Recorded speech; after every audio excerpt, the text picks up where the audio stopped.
E aí, jovens, tudo bom com vocês? Aqui quem fala Beleza? é Murilo e eu estou aqui com a Larissa para a gente poder Tudo começar jóia? um novo projeto, que é um projeto que se chama Uma Dose de Ciência.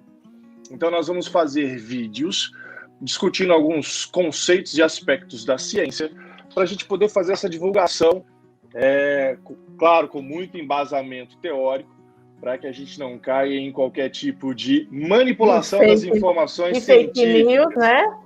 De Exato. fake news, exatamente. E nesse primeiro episódio, a gente vai discutir, conversar um pouco sobre as vacinas, né? É um assunto que está muito no nosso cotidiano, então é muito importante que a gente conheça todos os aspectos que estão relacionados à vacina. Não é não, Larissa? Exatamente, Murilo. Então, nesse nosso primeiro episódio, a gente vai falar com a Fernanda, com a Daiane e com o Wellington para tirar nossas dúvidas desse assunto do momento, né? Todo dia que você liga o noticiário, tá lá falando alguma novidade das vacinas. E aí, você vai tomar ou você vai amarelar?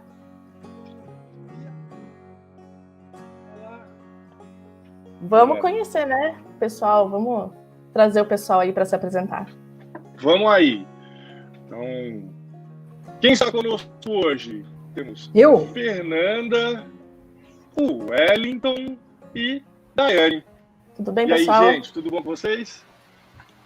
tudo bem? Maravilha, tudo em paz. Tudo ótimo. E aí, vocês querem se apresentar para a gente e para todo o nosso público? Opa, podemos começar pelo membro externo, pela Daiane, que Exatamente. está dando a honra. Ok, então vamos lá.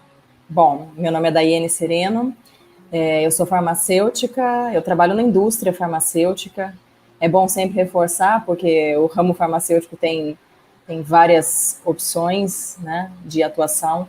Eu estou há 13 anos na indústria farmacêutica, eu tenho uma ligação forte com a área regulatória, então o que vocês tiverem de dúvida em relação à atuação de Anvisa e eu puder ajudar, o que a gente não puder, a gente pesquisa e descobre. Legal. Vai lá, Fernanda, vamos lá, Fernanda. Ou Wellington, ter um dos dois. Bom, então vou eu. Bom, eu sou Fernanda, sou professora de Biologia no Cotil, da Unicamp, e aqui ansiosa para tentar ver se a minha didática de sistema imunológico tá bom, porque acho que de todas as áreas da biologia, essa foi a que eu sofri mais na graduação, que é bem confuso, é muito bonito, mas é bem confuso, e acho que é por isso que dá tanta polêmica, e dá tanta confusão, mas também dá tanta solução para a gente, né?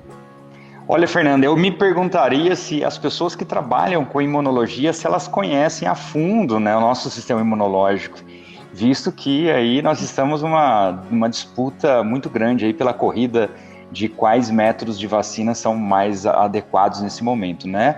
E bom, dessa maneira, desculpa, esqueci de me apresentar, eu sou Wellington, também sou professor de biologia no mesmo colégio técnico da Unicamp, que é a professora Fernanda, que aqui está. Bacana, gente. Então temos aí 3 profissionais gabaritados para poder discutir conosco a relação da vacina e com tudo isso que a gente tem vivido nesses últimos meses, onde a gente consegue enxergar em algum momento uma solução para essa pandemia com exatamente a vacina. Mas mesmo assim ainda tem algo tenebroso, sombrio por trás desse tema e a gente está tentando esclarecer um pouco desse assunto. Essa nossa conversa vai ser dividida em 3 etapas. Uma primeira etapa, como a Fernanda falou, a gente vai discutir questões relacionadas à vacina, como ela funciona no nosso corpo, o que a gente pode esperar disso aí.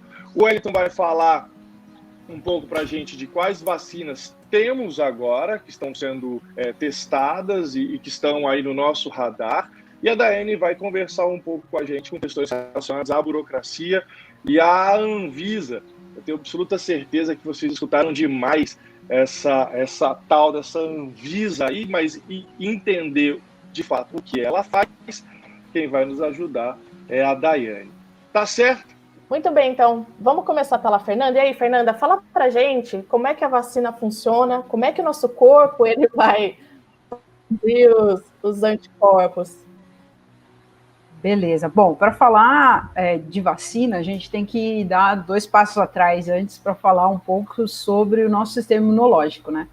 Porque a gente só consegue entender exatamente como a vacina funciona se a gente entender minimamente como o nosso corpo nos defende contra patógenos, contra infecções, né? E assim, o sistema imunológico, ele é um sistema muito complexo, mas basicamente ele serve para evitar doenças, né? O sistema imunológico, ele é feito, né, todo ao longo da evolução aí, a gente tem esse sistema imunológico sendo desenvolvido basicamente para identificar o que é nosso, que é do nosso corpo, e o que não é do nosso corpo, que é estranho ao nosso corpo ou alguma lesão que o nosso corpo tem, né? E aí, dentro do sistema imunológico, a gente tem 2 grandes linhas de defesa. Uma linha de defesa que a gente chama de defesa inata, que já vem de fábrica, quando a gente nasce, a gente já tem essa linha de defesa, que ela não é específica, então ela não identifica exatamente o patógeno ou o vírus, né, o vírus, a bactéria, que está causando algum problema. Nessa defesa inata, a gente tem uma defesa física, por exemplo, com a nossa pele, que recobre toda a nossa pele. A gente tem as nossas mucosas, que vão defender, então, as entradas, né, orifícios nasais, bucais, a parte genital. Então, essa primeira linha de defesa. Aí depois a gente tem uma defesa interna, né, dentro ainda desse sistema inato, que já vem aí no pacote quando a gente nasce. A gente tem, então, defesas como substâncias químicas que vão nos defender, por exemplo, substâncias que são antimicrobianas. A gente tem células que vão matar micro-organismos que entram no nosso corpo, né? Então, são fagócitos, são células que fagocitam e matam esses micro-organismos. A gente tem reações como a inflamação e a febre. Então, essa é uma primeira linha de defesa contra agentes patogênicos. Só que essa linha, ela é genérica, né? Essa defesa, ela não vai identificar exatamente se é um corte ou se é uma bactéria, ela vai provocar essas reações que eu falei, né? Essa inflamação, essa febre. E, obviamente, tem uma série de patógenos que conseguem passar essa linha de defesa, essa primeira linha, que não é específica, e a gente vai precisar de uma segunda estratégia. E aí, essa segunda estratégia é o sistema imune, ou a imunidade adaptativa, que é específica. E aí que a gente vai começar a verificar como que a vacina funciona. Essa segunda linha, que é adaptativa, ela vai ser específica, ela só existe em vertebrados, então os outros animais não têm essa linha de defesa, e é uma capacidade do nosso corpo de nos defender contra agentes justamente específicos, vão identificar os vírus, e além de identificar vírus e bactérias, vão memorizar essa informação, então, desse patógeno que a gente entrou em contato, para ter uma resposta imune melhor e mais rápida depois. E dentro dessa estratégia aí de especificidade de memória, a gente vai ter 2 linhas de ataque. Uma linha celular, que é a imunidade celular, e uma linha que a gente chama de imunidade humoral, que é a dos anticorpos. Então, o que acontece? Quando a gente é infectado, então vamos supor um vírus, o vírus da gripe, esse vírus entra na nossa célula e ele tem especificidade aí para entrar nas nossas vias respiratórias. Aí as nossas células vão ficar infectadas por esse vírus e vão produzir esses vírus, só que a gente vai ter essas células que estão aí presentes nessa segunda linha de defesa, como macrófagos, como linfócitos T, elas vão atacar essas células, vão destruir essas células, vão quebrar esse vírus da gripe, por exemplo, e vão mostrar para o corpo, olha, o vírus da gripe tem essa estrutura. E essa estrutura que vai ser mostrada, que é diferente do nosso corpo, a gente chama de antígeno. Aí esse antígeno, então, que é específico de cada vírus, de cada bactéria, vai ser mostrado para a célula B, para os linfócitos B, que vão, então, produzir os anticorpos. Então, né, recapitulando, a gente tem a entrada de um patógeno, esse patógeno entra em células, a gente tem células que vão lá, destroem essas células infectadas, picotam o vírus e mostram para este linfócito B. O linfócito B, ele vai ser capaz de reconhecer esse antígeno e vai conseguir produzir um anticorpo. O que é o anticorpo? O anticorpo é uma proteína que vai ser produzida por essas células, que tem um Y, né? Ele tem um formato de Y, e que na ponta desse Y é capaz de mudar e encaixar exatamente nesse antígeno que o vírus tem. E aí, para que serve esse anticorpo? Esse anticorpo, então, ele é produzido para que facilite o corpo a destruir as células infectadas. Então, a gente tem uma produção enorme de anticorpos para que esses anticorpos caiam na corrente sanguínea e facilitem a destruição das células infectadas. Então, a gente tem essa sequência aí de ação. Só que quando essas células, tanto os linfócitos T quanto os linfócitos B, são ativados, o que acontece? Acontece uma ativação para a atuação da defesa ali naquele momento, mas parte das células produzidas nesse processo vão ficar ali de reserva, de memória, né? São células que foram produzidas nesse momento, mas ficam ali quietinhas depois da infecção. E são essas células de memória que são extremamente importantes caso a gente entre em contato de novo com esse vírus. Então, uma gripe, por exemplo, quando a gente entra em contato, a gente demora aí entre pegar, né, entre ser infectado e se curar, uma semana, um pouquinho mais. O que está acontecendo nesse período? Todas essas etapas aí que eu descrevi, então, de infecção da célula, de atuação de macrófagos, de linfócitos T, de linfócitos B, produção de anticorpos, estão acontecendo. Então, demora aí uns 10 dias para você ficar curado. Se você entrar em contato, né, uma outra vez, com esse mesmo vírus, como você teve nesse período aí de 10 dias, a parte das células você reservou como memória, se você entrar em contato com esse vírus, você não vai precisar de 10 dias para se curar, porque você vai ter uma resposta muito mais rápida e muito mais intensa, porque você já tem a informação de como matar aquele vírus, né, de como acabar com aquela doença. Então, você, na verdade, nem vai ficar doente, você já vai ter a resposta imunológica super rápida, que é uma resposta imunológica secundária que a gente fala, né? Então, sabendo disso, sabendo de como funciona, né, bem basicamente aí o nosso sistema imunológico, o que a vacina vai fazer? A vacina vai ser justamente você estimular todo esse sistema, só que sem causar a doença. Então, a vacina vai conter ou o vírus atenuado, ou parte do vírus, ou parte da bactéria, ou então uma mensagem, né, do vírus, né, uma mensagem de DNA ou de RNA do vírus, que vai ser capaz de todas essas reações químicas e celulares acontecerem, mas sem você ficar doente.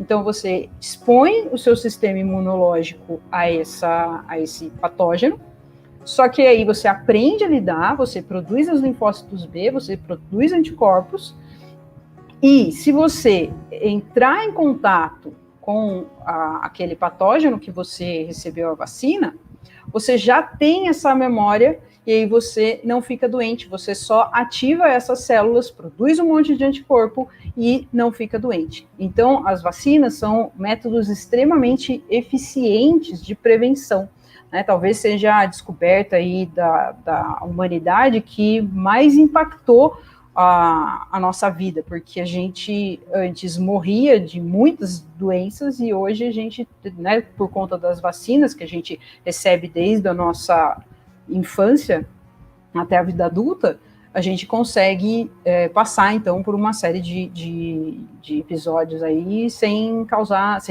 ficar doente. Espero que tenha, assim, minimamente explicado aí. Não, foi ótimo, Fernanda. Mas aí eu fiquei com uma dúvida. Eu tenho escutado bastante, acredito que todos nós tenhamos escutado bastante isso durante esse período em que estamos, que é imunidade de rebanho. Isso de alguma forma está associado ao que você falou, ou existe algo por trás dessa ideia da imunidade de rebanho? Então, imunidade de rebanho ou imunidade de grupo é porque, assim, potencialmente todo mundo poderia ser vacinado, né? No entanto, a gente tem pessoas ou muito velhas, ou muito novas, ou que são imunossuprimidas, né, que tem AIDS, ou que está passando por um tratamento de quimioterapia. Essas pessoas, elas não podem ser vacinadas. Então, o que acontece? Você tem que vacinar uma parte da população para que essa parte da população esteja imunizada, e essas pessoas que não podem ser imunizadas, não podem ser vacinadas, elas estejam protegidas porque a doença não se espalha, né? Então, por exemplo, uma doença, por exemplo, o Covid, né? Ela tem uma taxa de contaminação que uma pessoa pode contaminar até 2 ou 3 pessoas, né? Então, se você tem esse espalhamento da doença, o que você tem que fazer? Você tem que deixar a maior parte da população imunizada para que não aconteça esse espalhamento. Então, quanto mais contagiosa é a doença, maior o nível de imunização, maior a quantidade de pessoas imunizadas para que você tenha essa imunidade de rebanho. Então, assim, o ideal seria que a gente tivesse 100% das pessoas imunizadas. Mas como não é possível, a gente trabalha com ou imunização de 90%, ou às vezes de 60% ou 70% da população, para que você diminua ou elimine aí a capacidade de transmissão. Então, basicamente, a imunidade de rebanho é você conseguir imunizar a maior quantidade de pessoas para que você tenha uma proteção coletiva. Então, a vacinação é um ato individual, em que você se vacina, mas é um ato coletivo também, porque quanto maior o número de pessoas vacinadas e imunizadas, menor a chance da doença se espalhar. Murilo, desculpa, se me permite, eu gostaria de fazer uma observação a respeito desse assunto, que é a imunidade de rebanho. Pessoal, a imunidade de rebanho, uma coisa interessante deixar claro, que é o seguinte, ela será atingida com ou sem a campanha de vacinação. O grande problema de chegarmos à imunidade de rebanho sem a vacina é que será às custas de muita morte. No Brasil, para você ter uma ideia, existe uma estimativa de que seriam necessárias cerca de 1.600.000 mortes para que a gente atingisse a imunidade de rebanho sem a campanha de vacinação. Isso mostra claramente a importância e a necessidade do início o mais rápido possível, né, dessas campanhas de vacinação. Para vocês terem uma ideia, o grande problema que nós temos hoje em relação ao Covid é que, por ser nova, nós não temos estudos anteriores sobre isso. Então, estima-se, quando a gente pega uma média, que cerca de 70%, a Fernanda até usou esse valor, de uma população, ela está imune a uma doença, nós dizemos ser imunidade de rebanho.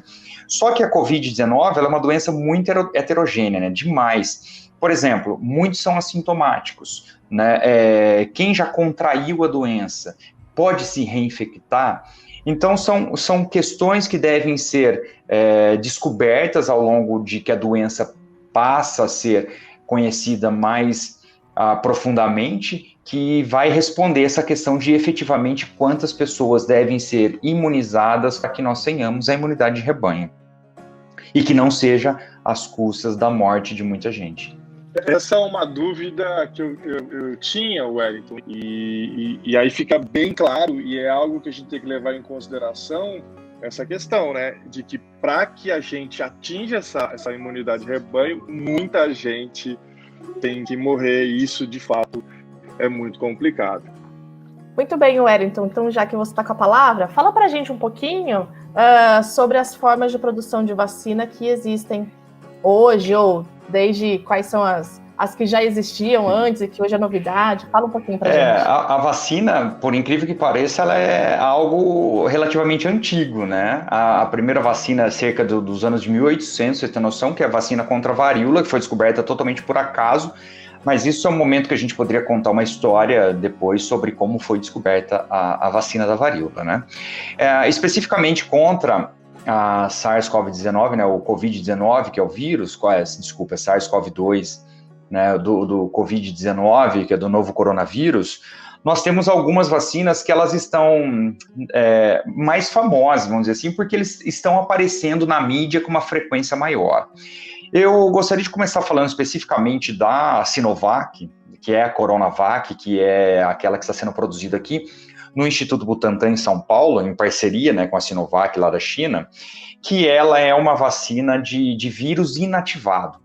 Como a Fernanda bem disse, nosso organismo ele só passa a produzir anticorpos quando ele não reconhece algum elemento que está dentro do nosso organismo. Então, o vírus, como ele é um organismo estranho ao nosso organismo, o nosso sistema imunológico inicia toda aquela reação que ela bem explicou para a produção de anticorpos. Dessa maneira, a vacina tem que conter algum meio de estimular o nosso sistema imunológico a fazer isso. E essa Coronavac, portanto, ela é o próprio vírus, só que inativado. O que significa que ele é o COVID-19 com todas as suas características biológicas, só que sem a capacidade de produzir a doença. Só que o nosso organismo não sabe se ele é o vírus de verdade, ativo, inativo, não importa. Ele vai querer produzir anticorpos para nos proteger contra a ação desse vírus. Então, essa é a vacina aí que está no Brasil especificamente, a mais próxima de ser produzida em larga escala a ponto de usar na população brasileira. Depois disso, nós temos um outro método também, que é um método muito conhecido de produção de vacina, que é a da Oxford, por exemplo, lá da Inglaterra. A Sputnik V também leva esse método, e a da Johnson também, que é o seguinte, né? Existem alguns vírus que são chamados de adenovírus, que é um vírus diferente do vírus aí da Covid-19. São vírus que são inofensivos para a gente, vamos dizer assim. O adenovírus, ele não causa nenhum tipo de doença. Porém, como ele é um vírus, ele é capaz de se replicar dentro das nossas células, né, como eu disse, sem que forneça a capacidade aí de produzir doença. O que foi feito, então, nessas vacinas como a de Oxford? Foi introduzido nesse material genético do adenovírus o material genético específico da produção da proteína chamada spike, né, que é a proteína que são as espículas que tem por fora do coronavírus. Inclusive coronavírus por conta disso, né? Forma uma coroa de espinhos, né? Essa proteína chama-se spike. Então, quando você modifica o material genético desse adenovírus e faz com que ele tenha o trecho responsável pela produção, só pela produção da proteína spike, quando ele infecta uma célula humana, haverá a produção dessa proteína, que é uma proteína que nós não reconhecemos, e dessa maneira inicia-se mais uma vez aí todo aquele processo de reação imunológica que a Fernanda bem descreveu. Tá? Então, percebam que nós temos inicialmente dois métodos, né? O método do vírus inativado, o próprio coronavírus inativado, que é o caso da Sinovac, aqui da Coronavac, e do adenovírus, que contém o material genético do coronavírus, especificamente para a produção da proteína spike. O problema do adenovírus é que para você produzir isso em larga escala, em termos de vacinação, você tem que cultivar esse vírus em laboratório. E normalmente ele é feito dentro de ovo, daí aquelas pessoas que têm alergia a ovo não podem tomar essa vacina. Pessoal, então nós temos ainda a vacina da Pfizer, né, que foi a primeira a começar a ser usada aí mundialmente. Mundialmente não, mas em alguns países já começaram a vacina usando a vacina da Pfizer, que é o mesmo modo de desenvolvimento da vacina da Moderna. É o primeiro tipo de vacina que se faz no mundo com essa nova técnica, que ao invés de usar um adenovírus como o veículo, né, para o RNA mensageiro do vírus em questão, do Covid-19, eles usam nanopartículas lipídicas que envolvem esse material genético, que é o RNA mensageiro do vírus. Tá? Então, basicamente, como que é a vacina? Tem o RNA mensageiro do vírus, especificamente daquela proteína spike que eu já havia comentado na vacina anterior, e envolto por nanopartículas lipídicas que mimetizam a nossa membrana plasmática. Então, o que acontece? Quando você toma a vacina da Pfizer, essas nanopartículas vão se aderir à membrana plasmática da célula e introduzindo o RNA mensageiro do vírus. Já de antemão, quero dizer que o RNA mensageiro, ele é extremamente importante, porque o próprio nome diz, ele nos traz uma mensagem. E que mensagem é essa? É a mensagem de qual proteína deve ser fabricada. E como é o RNA mensageiro do vírus que está sendo colocado dentro da célula, essa célula vai passar a traduzir esse código genético e a própria célula vai fabricar essa proteína spike viral. Como é uma proteína que não nos pertence, o nosso sistema imunológico vai achá-la, né, como um corpo estranho e vai iniciar todo aquele processo que a Fernanda disse lá da questão da imunologia. O grande problema dessa vacina, o que a gente está observando, são o meio de armazenamento, né? Menos 70 graus, precisam de ultrafreezers. E vale dizer uma coisa muito importante aqui, muita gente está dizendo que o Brasil não tem condições de aplicar uma vacina dessa. Eu não acredito muito nisso, não. O Brasil aqui é a 7ª, 8ª potência econômica mundial, né? As grandes capitais, pelo menos do nosso país, têm condições de manter centros aí de armazenamento dessa vacina. A primeira está sendo testada, a primeira que está sendo aplicada, né, em vários países do mundo, e a gente aguarda aí para que ocorra logo o registro, pelo menos da Sinovac, junto à Anvisa, e que a campanha de vacinação comece o mais breve possível aqui no Brasil. Excelente, excelente. Bem, então a gente já viu como é que funciona o processo de imunização. A gente já viu como que funciona o processo para imunizar todo mundo. A gente então entende como são as vacinas. E agora a gente vai então para a parte burocrática para entender e pegar esse finzinho da fala do Wellington, que é, ok, então como é que a Anvisa entra em todo esse processo? Mas precisa entender primeiro o que é a Anvisa, né? Porque tem muita gente que não sabe o que é a Anvisa. Bem, então, Daiane, a gente tem algumas perguntas para te fazer, porque a gente tem muitas dúvidas sobre isso. Tipo, o que é a Anvisa? Como que funciona o processo para que uma vacina seja aprovada na Anvisa? E nós seremos cobaias? Exatamente, né? A gente ouve bastante, eu não quero tomar a vacina da China porque eu não quero ser cobaia. Depois que for aprovada pela Anvisa, já está tudo certo, ninguém precisa ficar preocupado, já vai estar tudo ok com as vacinas? Ok, então vamos lá. Bom, gente, a Anvisa, ela é a nossa Agência Nacional de Vigilância Sanitária. Então, ela tem várias atribuições dentro do nosso país, né? Ela tem uma ligação com o Ministério da Saúde e, assim como outras agências ao redor do mundo, a Anvisa tem uma atuação que não é somente em relação a medicamentos e vacinas. A Anvisa, ela regulamenta, ela propõe normas, ela faz a vigilância sanitária, ela fiscaliza no âmbito dos medicamentos, dos produtos para a saúde, dos agrotóxicos, dos cosméticos, dos saneantes e em relação também às nossas fronteiras. É uma atuação dentro dos aeroportos, liberando a entrada desses produtos que estão no âmbito de responsabilidade da Anvisa. Bom, então, isso que a gente está vendo hoje sobre a Anvisa fazer essa avaliação detalhada desses dados da vacina, isso, na verdade, é a função dela, né? A função da Anvisa é proteger a população. Quando você tem um medicamento, uma vacina, por exemplo, que é o nosso assunto principal aqui, É função da nossa agência fazer fazer com cautela toda essa regulamentação, toda essa avaliação criteriosa do dossiê. Bom, então, uma das perguntas é como que funciona, né? Como que a coisa acontece lá dentro. Eu estudei, eu estou aqui com o meu resumo. Então, assim, a gente precisa partir do pressuposto que todo o trabalho da Anvisa, ele starta a partir de um pedido. Então, uma empresa, normalmente a empresa que fez o estudo, é a empresa que tem a intenção de obter o registro, ela vai fazer um pedido à Anvisa, um pedido de análise. Pedido de análise de quê? A gente chama esse pedido de análise de protocolo, né? Então, a empresa ela vai submeter um dossiê.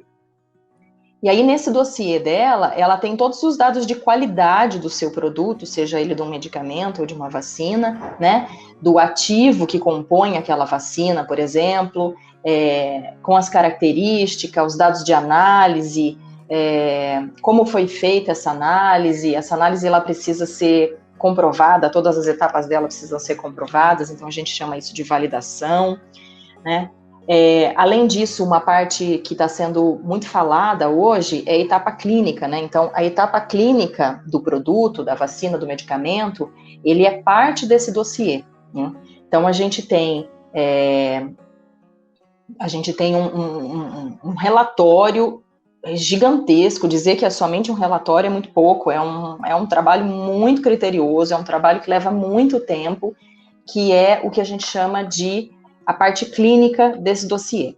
Quando a gente está falando de um medicamento genérico, por exemplo, que é algo que a gente sempre escuta, a gente está falando de a etapa clínica, a gente está falando de um estudo de bioequivalência. Eu vou comprovar que o medicamento inovador, ele tem uma eficácia e segurança semelhante ao medicamento que eu estou protocolando, que é o medicamento genérico, que é o meu medicamento teste.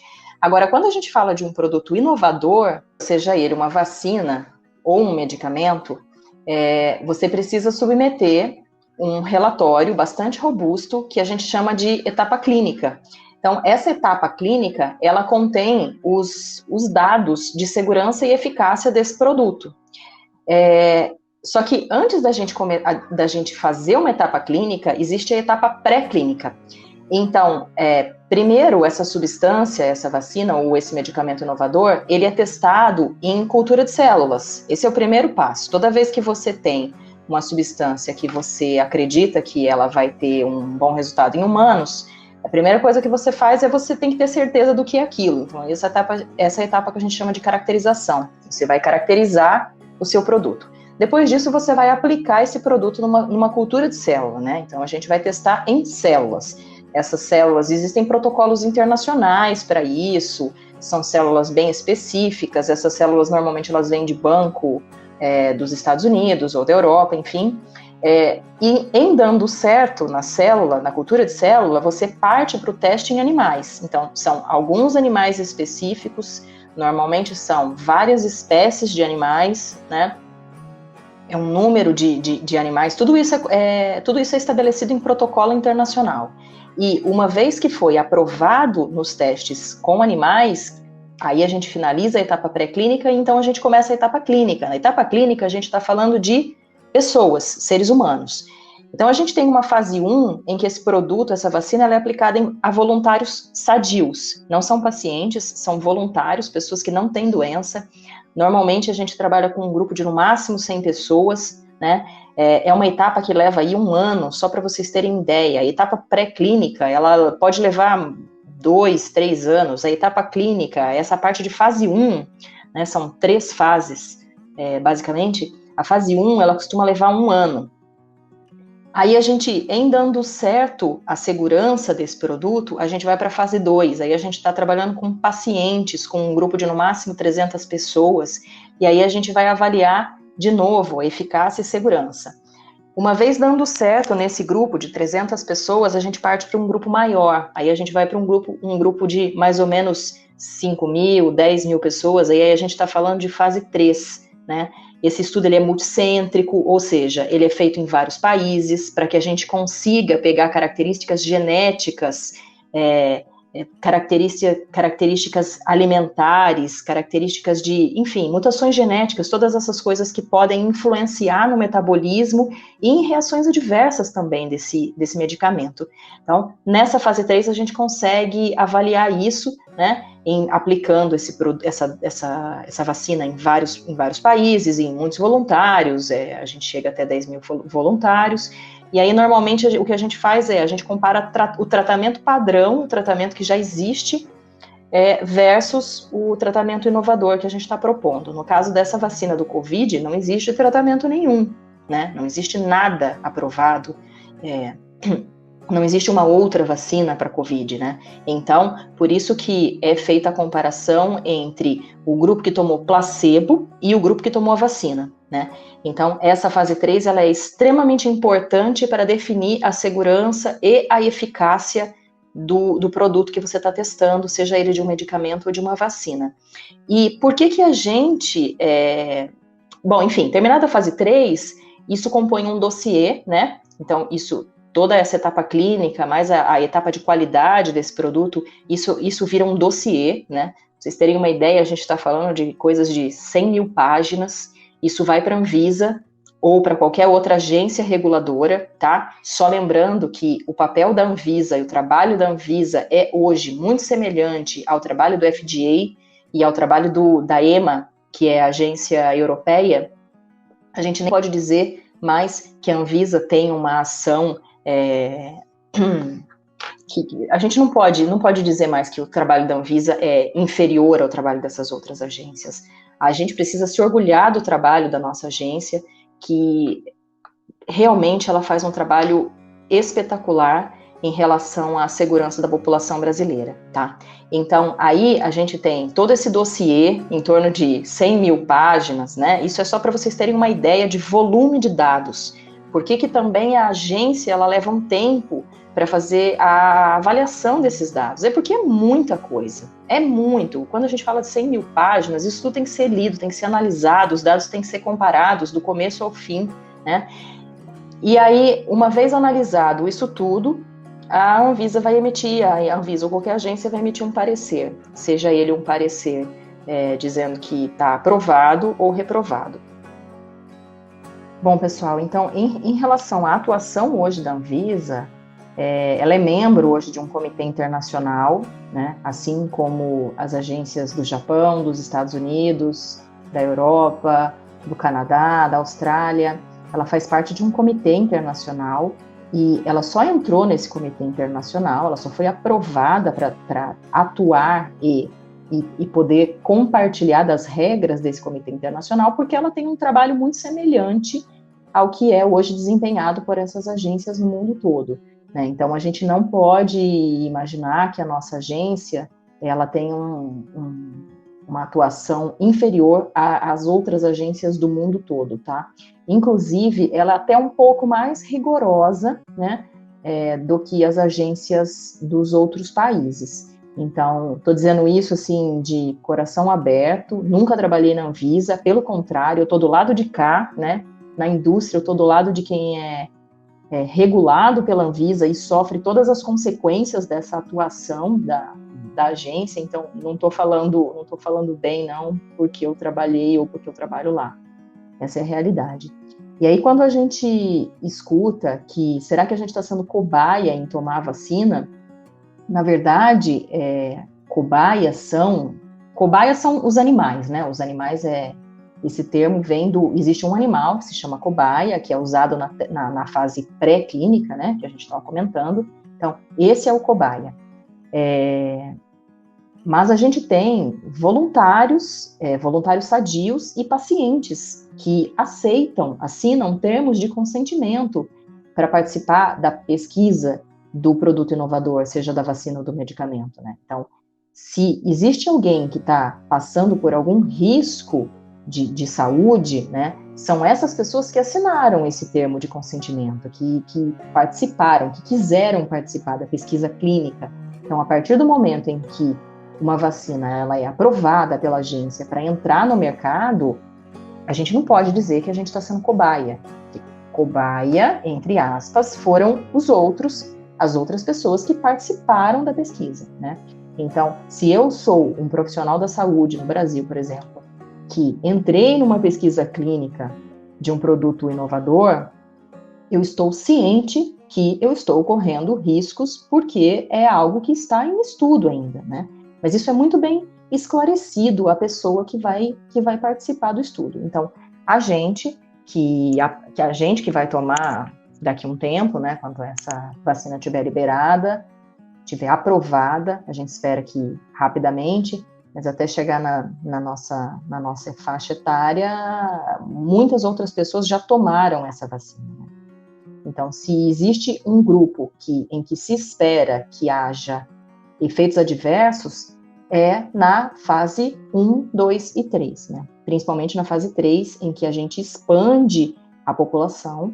Então, é justamente onde a gente está buscando efeitos adversos. Por enquanto, em todas as vacinas que estão testadas, os efeitos adversos são muito pouco relevantes, é coisa de inchaço no braço, dor no local da aplicação, coisa muito pouco realmente, e até chegar na nossa faixa etária, já tendo passado pelos profissionais de saúde, pelos idosos, enfim, muito conhecimento já foi adquirido até chegar na nossa faixa etária. Bom, então, depois que for aprovada pela Anvisa, tá tranquilo, né? Não tem mais problema em tomar a vacina. Não precisa ficar com medo.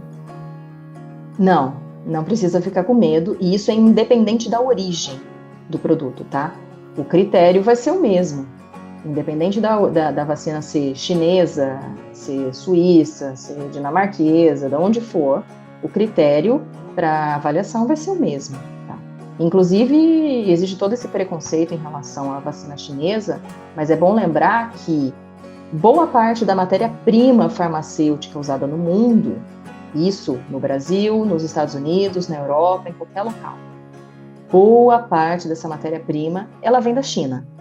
Quando a matéria-prima não vem da China, a molécula que foi utilizada na síntese do princípio ativo foi fabricada na China.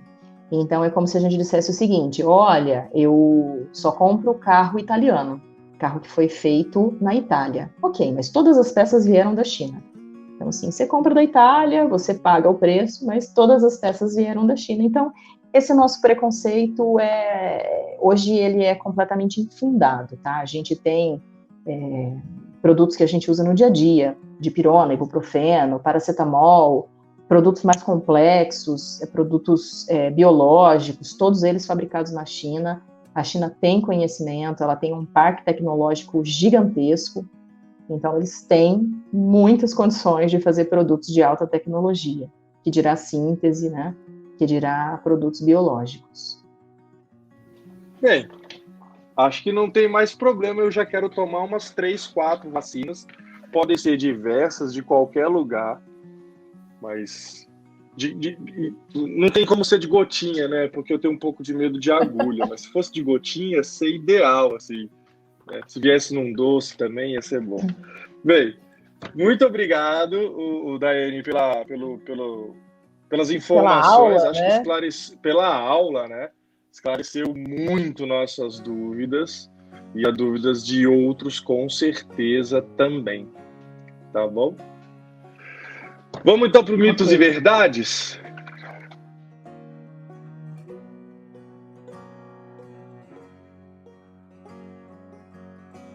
Galera, então agora a gente vai para uma parte que é Mitos e Verdades.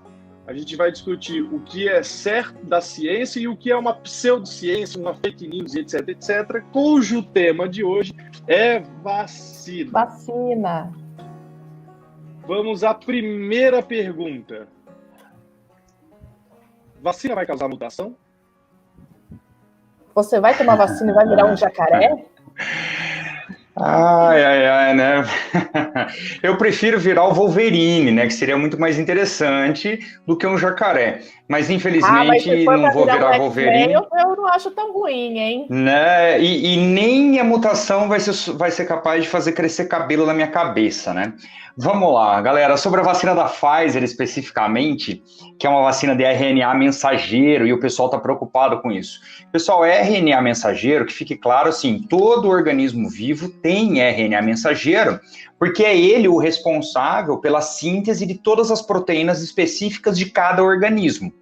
Então, por exemplo, nosso DNA, ele tem lá o nosso código genético.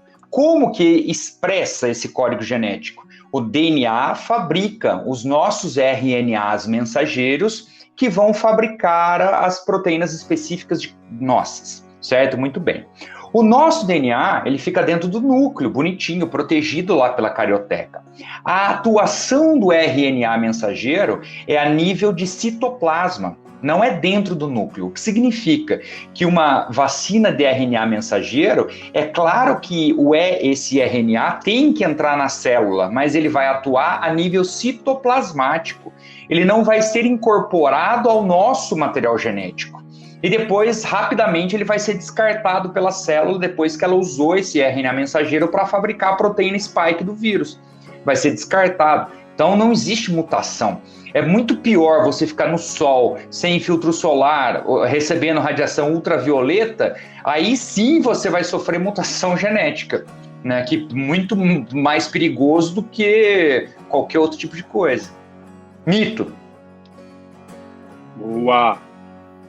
Vamos para a segunda pergunta, então.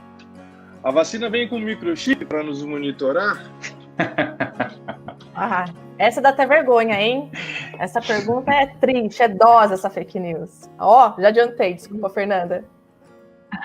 Então, mas essa ideia aí do microchip que está dentro da vacina, acho que está muito associada à Coronavac, né, que é uma vacina de origem, né, de desenvolvimento chinês, mas no caso aqui no Brasil, produzida pelo Instituto Butantan em parceria. Mas, como muito bem explicado pela Daiane, a gente não faz sentido nenhum esse pensamento, achando que a China produz substâncias para colocar, né, em drogas, em vacinas para dominar o mundo ou para te monitorar.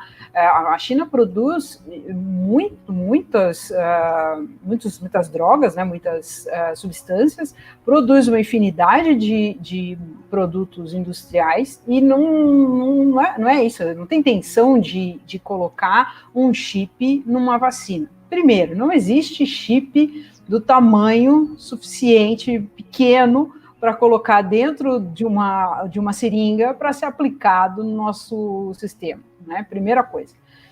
Então, assim, é impossível fazer isso. E segundo, a gente fica, né, quem produz esse tipo de pensamento, né, de que a China vai fazer um microchip ou qualquer outra nação vai colocar um chip numa vacina para controlar a nossa vida.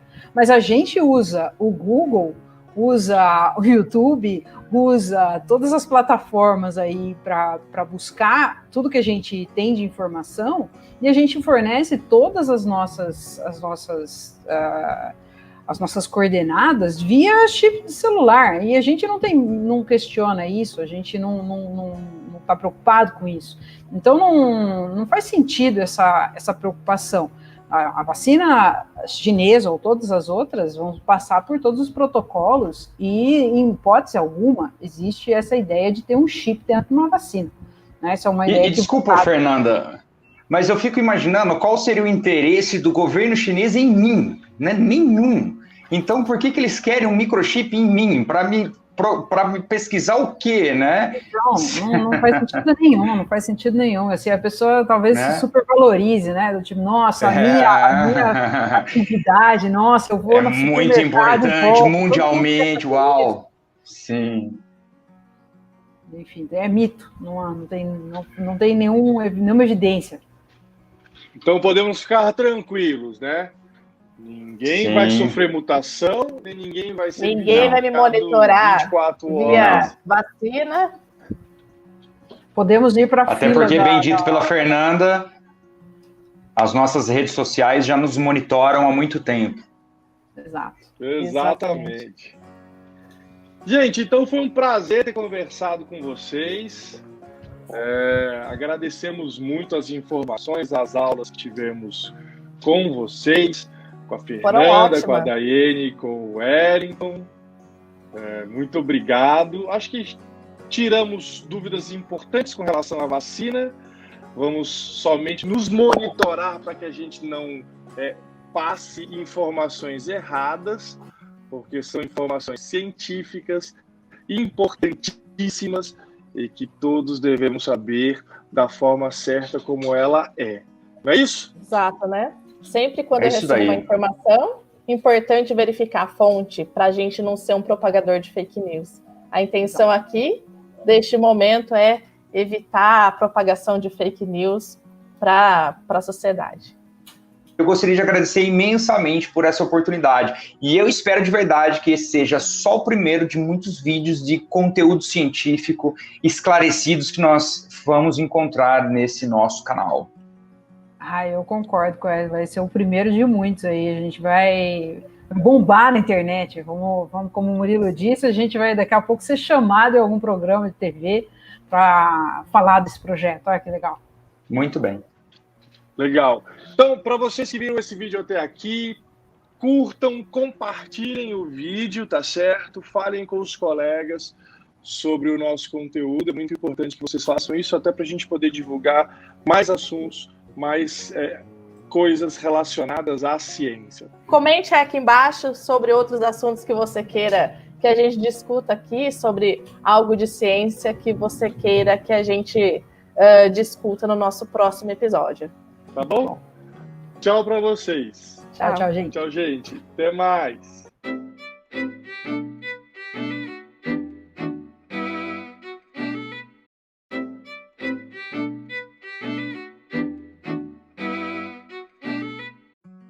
Então, falando sobre história da vacina, né? A primeira vacina desenvolvida foi justamente da varíola. E o nome vacina é por conta dessa primeira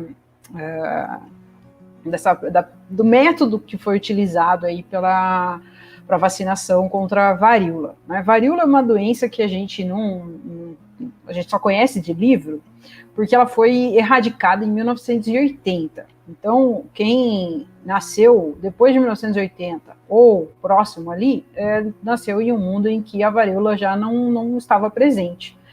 Só que esse vírus, ele tem um registro aí, muito provavelmente, de estar causando problemas para os seres humanos há mais ou menos 12 mil anos. Inclusive, em algumas múmias, a múmia de Ramsés V, parece que tinha as marcas da varíola. O que são as marcas da varíola? Os sintomas da varíola é vômito, febre, mas o que é mais marcante são pústulas, são bexiguinhas, verrugas, né, que não é uma ou duas, mas são pústulas desfigurantes. Então a pessoa ficava repleta dessas pústulas e causava muita morte. Não era só um incômodo e essas marcas, além de serem permanentes, você tinha uma taxa de mortalidade muito elevada. Então você tinha 30% dos adultos morriam, e crianças até 5 anos de idade, 80% delas, se infectadas com varíola, morria. Então, você tem números assim, que são muito assustadores, de 400 mil pessoas no século XVIII morrendo na Europa.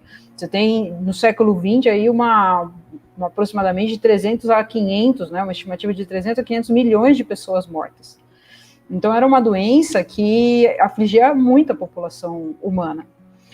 E por conta disso, né, era uma doença que estava presente na Europa, África, Ásia. Então, você tem registros aí das primeiras tentativas de vacinação na China. Então, o que os chineses faziam? Pegavam as pústulas, retiravam, secavam, maceravam, então trituravam, deixavam um pozinho, colocava isso com um pouquinho de algodão e soprava com um bambuzinho, soprava no nariz da pessoa. Isso era chamado de insuflação e a pessoa, em tese, ficaria imune. Só que também existia um risco associado, porque era simplesmente um vírus seco inoculado, né? E aí, então, tem isso lá na Idade Média, mais ou menos, século XVI, XVII. Então, se tinha esse conhecimento, né, vindo aí da China, e no século XVIII já tinha uma técnica que era chamada de variolação, que é mais ou menos isso aí que os chineses faziam, só que ao invés de pegar as pústulas e secarem, com uma agulha, se contaminava a agulha com uma pústula e fazia essa variolação com uma injeção desse pouquinho de vírus numa pessoa. Edward Jenner, que é tido como o pai da vacina, né, o criador da vacina, ele sabia disso, ele próprio talvez tenha tido essa variolação, né, tenha recebido essa variolação quando criança. Só que ele também sabia de um conhecimento popular que às vezes era até menosprezado, de que ordenhadeiras, então mulheres que ordenhavam vacas, que essas vacas tinham uma variação da varíola, né, uma varíola bovina, então que causava pústulas nas glândulas mamárias ali das vacas. Essas mulheres que faziam a ordenha, elas às vezes se infectavam com essa variante aí da varíola, então tinha desenvolvimento nas mãos de pústulas dessa varíola bovina, mas elas não desenvolviam a varíola humana. Então, ele pensou em pegar o material desse vírus aí, da vacina da vaca, né, e vaca em latim tem essa variação de vacina, né? E aí, então, ele pegou esse material e inicialmente inoculou numa criança de 8 anos, em 1796. Aí, em 1798, ele inoculou em alguns amigos, né, muito amigos aí, para testar, e percebeu que essas pessoas, elas não desenvolviam a varíola. Então, por conta desse método aí, de usar uma estirpe, né, uma variação do vírus da vaca, então seria a varíola vaccina, veio o nome vacina. E aí, desde 1798 até 1980, teve muita história aí que dá para contar sobre esse processo de erradicação. Então, foi se vacinando, foi se aprimorando, obviamente, essa técnica, e em 1980 a varíola foi erradicada do nosso planeta. Então, a gente tem que agradecer bastante a essa técnica aí a partir disso, a gente tem todo o desenvolvimento aí dessas vacinas, inclusive, que são completamente diferentes dessa primeira.